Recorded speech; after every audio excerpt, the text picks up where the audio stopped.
Hello বন্ধুরা, তো তোমরা কেমন আছো সবাই? আজকে আমি একটা দারুণ জায়গায় এসেছি আর তোমাদেরকে দেখাচ্ছি কি কি। তোমরা কেমন আছো সেটাও কিন্তু আমাকে জানিও, আমি কিন্তু অনেক ভালো আছি। চলো দেখা।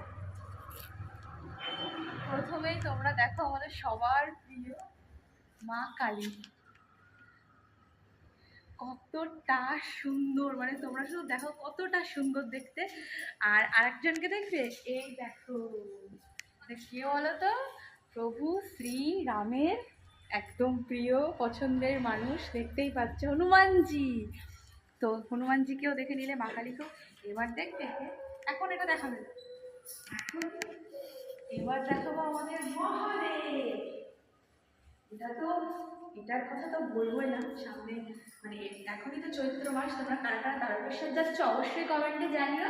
আর এই হলো মহাদেব। দেখো আরেকজনকে দেখবে, এসব, এই দেখো, এটা হলো ষষ্ঠীর ঠাকুর।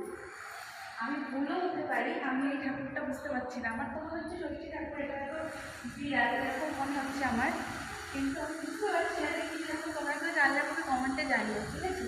অন্য ঠাকুরও হতে পারে, ভুল হলে একটুখানি ম্যানেজ করে নিও। আর এই হলো আমাদের সবার প্রিয় দুর্গা মা। দুর্গা মা দেখো কত সুন্দর।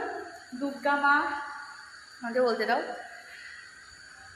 দুর্গা মা, সরস্বতী মা, লক্ষ্মী মা, গণেশ, তোমরা দেখো কতটা সুন্দর। মানে আমি তো দারুণ লাগছে, আমার মন্দিরটা কতটা সুন্দর। কার কার ভালো লাগলো অবশ্যই আমাকে জানিও কমেন্টে। সবাই ভালো থাকবে।